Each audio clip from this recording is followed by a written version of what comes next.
किसी का छोटा दाग होता है और किसी ने दवा खाई सफेद दाग पर अंग्रेजी तो रातों रात बढ़ जाते हैं। हमने ऐसे कई केस देखे, मेरे पास अनेकों उदाहरण है। सफेद दाग पर दो चीज लगाना चाहिए। वो दो चीज कौन कौन है? शंख में पानी भर के रख दो रात्रि में, सुबह वो शंख का पानी लगाओ, सफेद दागों में लाभ मिलेगा। ये हम बता रहे हैं, आप लोग सुन रहे हो, पूरा नेट सर्च कर लेना। अब जो भी आएगा आज की तारीख के बाद आएगा।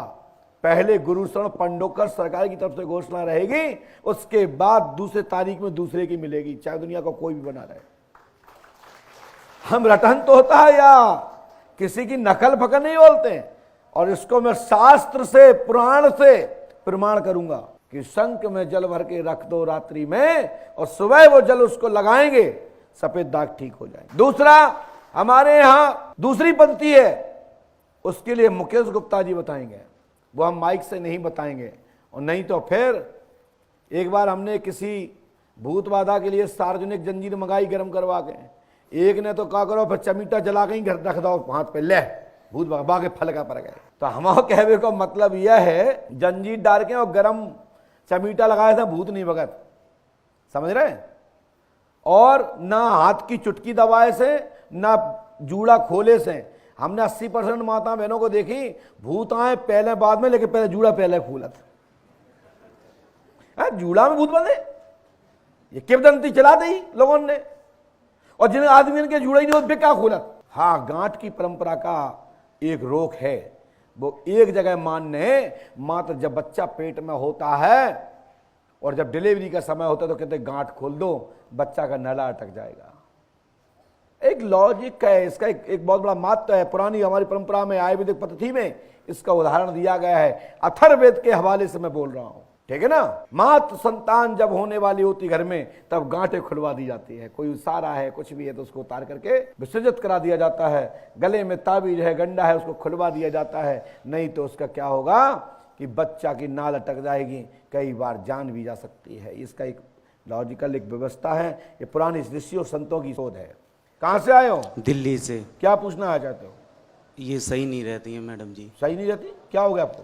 अरे काफी दिन से ये बीमार रहती हैं। बीमार रहती? कहाँ का दिखाया आपने अभी तक?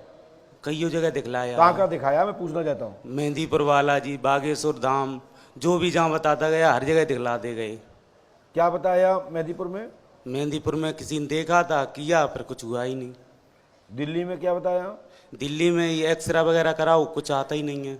अन्य स्थान और कहीं और कहाँ का क्या क्या बताया? बागेश्वर धाम गए, नंबर ही नहीं आया। क्यों? वहाँ पर भीड़ ही ज़्यादा होती है। अच्छा, भीड़ ज़्यादा होती है, ठीक है। मेहंदीपुर में? मेहंदीपुर में भी वो हवन वगैरह कराया था बाबा लोगों से। वहाँ भीड़ नहीं होती मेहंदीपुर में? अरे भीड़ तो होती है, पैसे दिए थे उनको, पर कुछ काम ही नहीं हुआ। अभी तक किसी ने कुछ बताया ही नहीं? अभी कुछ नहीं बताया। माइक बताइए। मामा के यहाँ पे दिखाया तो कहाँ पे? औरैया। माइक से बोलिए। औरैया। हाँ। और ये डेन माथे पर मामा है हमारे, वहीं पे दिखाया था। बोले कि तुम्हारे घर की देवी बिगड़ी हुई है। क्या देवी? तो मतलब उन्हें बाहर निकालो। हाँ। अंदर है, उनका स्थान अंदर था, तो बाहर उन्हें निकलवाया। वो आए थे, निकलवाया, फिर भी कोई आराम नहीं मिला। आराम नहीं मिला। अब हम मंदिर बनवा दिया आपने, ये औरैया में बताया था। किसने बताया था औरैया में? माइक से बोलिए। माथेपुर में मामा हमारे वहाँ। अच्छा, मामा जानकार हैं आपके?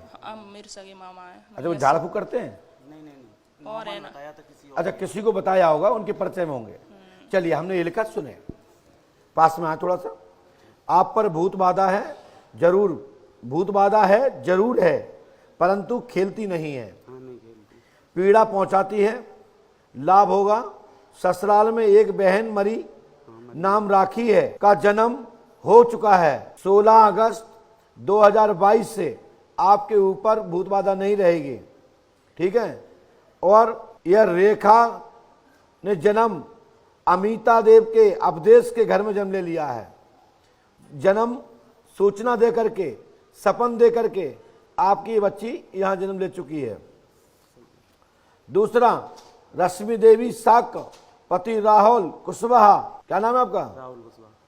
साथ ही पुरानी देवी करौली माता के मंदिर, पुरानी बैठक है, बैठी हैं, वह पहले अंदर थी, अब आपने द्वारे पे बैठा दी हैं, इसलिए वे उत्कीलन हो गई हैं, इसलिए आपको पीड़ा हो रही है।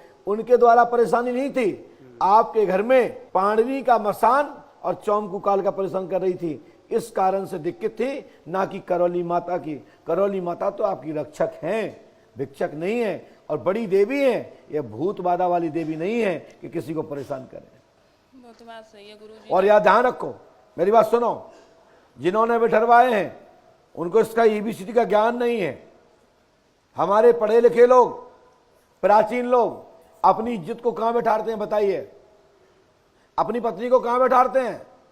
अंदर, क्योंकि घूंघट डाल के बैठाते हैं। क्योंकि इज्जत वाले लोग चौराहे पे नहीं बैठती हैं बेटियां, इज्जत वाली बेटियां अंदर बैठती हैं। करौली माता भूत नहीं है, साक्षात जगत जननी भगवती दुर्गा है। मेरी बात समझ रहे ना? करौली माता किसी को लगती नहीं है, करौली माता की यक्षिणियां कृपा करती हैं।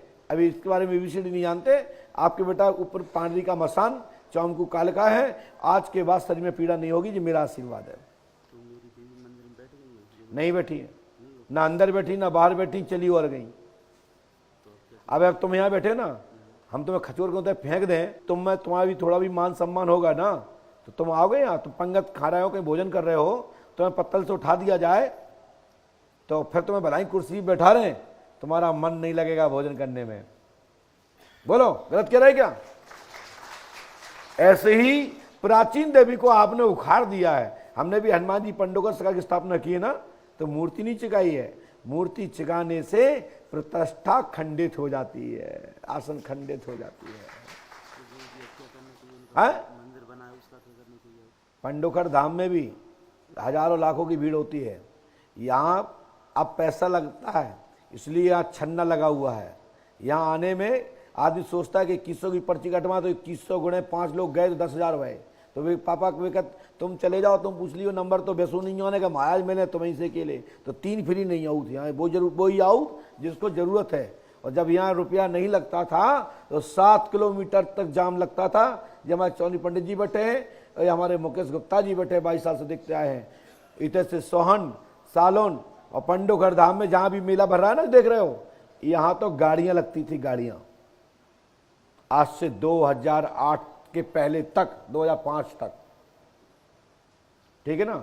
तो यहां पैसे से बात नहीं है, लेकिन पर्चा उस दौरान भी मैं कहता था कि पहले पर्ची लिखने के बाद उल्ला देते थे, जो उठाएगा वो उसी की है।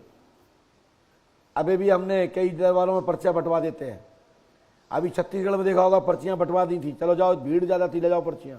आपकी पत्नी आज से ठीक, आपका परिवार ठीक, बाकी की तुम्हारी जैसी माता जो भी व्यवस्था हो अपने हिसाब से बैठा लो। और जब ना बैठे तो अगले 2 महीने बाद फिर हम बैठवा देंगे, ठीक है ना? 2 महीने बाद। एक बात और कहना बोलिए। दिल्ली में नर्सरी करे हुए, बड़ी नर्सरी करना चाहते हैं, होगी कि नहीं? कैसा? नर्सरी का काम है, पेड़ पौधों का, गमले वगैरह का। चलो कुछ पेड़ यहाँ लगा दिए, तो चल लगे, बड़ी हो जाएगी कि नहीं? हो जाएगी। चलो ठीक, और बोलो। बस यही पूछना चाह रहे थे। बोलिए पंडोकर सरकार की जय जय श्री राम, जय जय श्री राम। बोलिए पंडोकर सरकार की। चलिए पहुंचिए।